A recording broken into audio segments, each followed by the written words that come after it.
ಗಣರಾಜ್ಯೋತ್ಸವ ಪ್ರಯುಕ್ತ ರಾಜಭವನದಲ್ಲಿ ಚಹಾಕೂಟ. ಸರ್ಕಾರ ಸಿಬ್ಬಂದಿಗೆ ರಾಜ್ಯಪಾಲ ಗೆಹ್ಲೋಟ್ರಿಂದ ಧನ್ಯವಾದ. ಸಿಎಂ ಸಿದ್ದರಾಮಯ್ಯ ಸೇರಿದಂತೆ ಹಲವರು ಭಾಗಿ.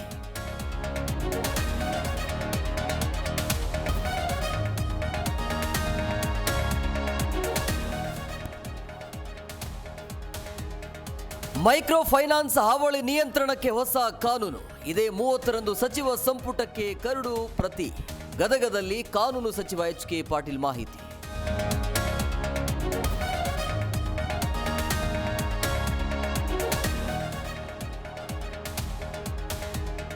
ಯಾದಗಿರಿಯಲ್ಲಿ ನಿಲ್ಲದ ಮೈಕ್ರೋ ಫೈನಾನ್ಸ್ ಅಟ್ಟಹಾಸ.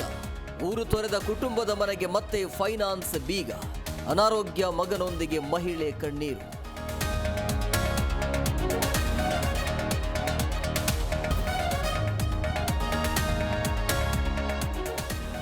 ಕರ್ನಾಟಕದ 9 ಜನರಿಗೆ ಅತ್ಯುನ್ನತ ಗೌರವ. ಗೊಂದಳಿ ಕಲಾವಿದ ವೆಂಕಪ್ಪ ಅಂಬಾಜಿಗೆ ಜೋಶಿ ಸನ್ಮಾನ. ಇದೊಂದು ಪುಟ್ಟ ನಮನವೆಂದ ಕೇಂದ್ರ ಸಚಿವ.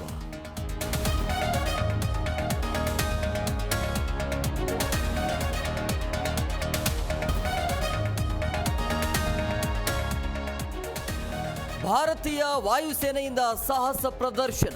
ಆಗಸದಲ್ಲಿ 22 ಯುದ್ಧ ವಿಮಾನ, 11 ಸಾರಿಗೆ, 7 ಹೆಲಿಕಾಪ್ಟರ್ ಚಿತ್ತಾರ. ಇತ್ತ ಹಗ್ಗದ ಮೇಲೆ ಶ್ವಾನಗಳ ವಾಕಿ.